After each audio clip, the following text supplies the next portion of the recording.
শোন মনি, রাজনীতি হচ্ছে গোলগুটির খেলা। এই খেলায় আমি রাজা, তোর পরে দেখে নিবানে। আয়, বিষয়টা মাথায় রাখিস। শোনেন ভাই, এই দেশের জন্য যদি কলম ছেড়ে অস্ত্র ধরতে হয়, তবুও আমরা ছাত্র সমাজ দুইবার ভাববো না। চাঁদাবাজির চামড়া তুলে নেব আমরা, চাঁদাবাজির চামড়া। তোর কল্লা থাকবে না কিন্তু। চাঁদাবাজির চামড়া তুলে নেব আমরা, চাঁদাবাজির চামড়া তুলে নেব আমরা। কি রে, ওই দিন তো খুব বড় বড় কথা বলছিলি, দোকানদারদের সামনে খুব নেতাগিরি দেখাচ্ছিলি। দেখাতাম নেতাগিরি, দেখা আবার তাকাই রয়েছিস কে? এর চোখ গিলে দিবানে। কি রে, চুপ করে আসিস কেন? কথা বল, দেখাতাম নেতাগিরি, দেখা। ভাই, আমি নেতা হতে আসিনি।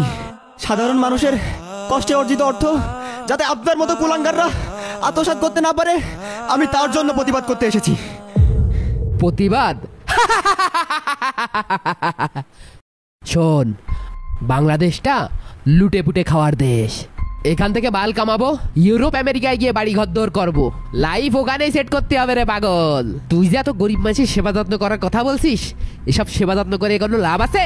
এখন যদি তোর মাইরে গুম করে দি, তখন তোর কিটা বাঁচাবে? কোন জনগণ বাঁচাবে তোর? ভাই, বড় একটা সর্বনাশ হয়ে গেছে ভাই। কেন, কি হয়েছে? ছাত্ররা যে গত কয়েকদিন ধরে আন্দোলন করছিল, সে আন্দোলন ওটা সফল হয়েছে। আলহামদুলিল্লাহ। কি বলিস?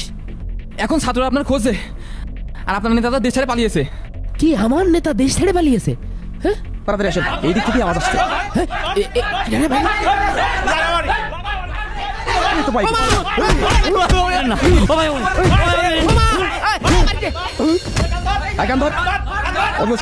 উঠ, বস। খুব জ্বালাচ্ছিস আমাদের, উঠ, বস। আব্বা, তুমি জানো না, এরা আমারে আয়না ঘরে বন্দি করে রাখছিল। 2-3 দিন কিচ্ছু খাতি দিনি, অনেক অত্যাচার করেছে। তারপরে গোডাউনে নিয়ে আইছে। শোনেন ভাই, আল্লাহ তাআলা মাঝে মাঝে মানুষকে ক্ষমতা দিয়ে পরীক্ষা করেন।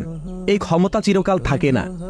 আল্লাহ তাআলা বলেছেন, আমি যাকে ইচ্ছা ক্ষমতা দেই, আর যাকে ইচ্ছা তার থেকে ক্ষমতা ছিনিয়ে নিই। তাই মানুষ, তুমি তুচ্ছ। তুমি দুনিয়ার বুকে দম্ভ অহংকার করে চলাফেরা করো না। তুমি আমার এই জমিনকে ধসাতে পারবে না। আর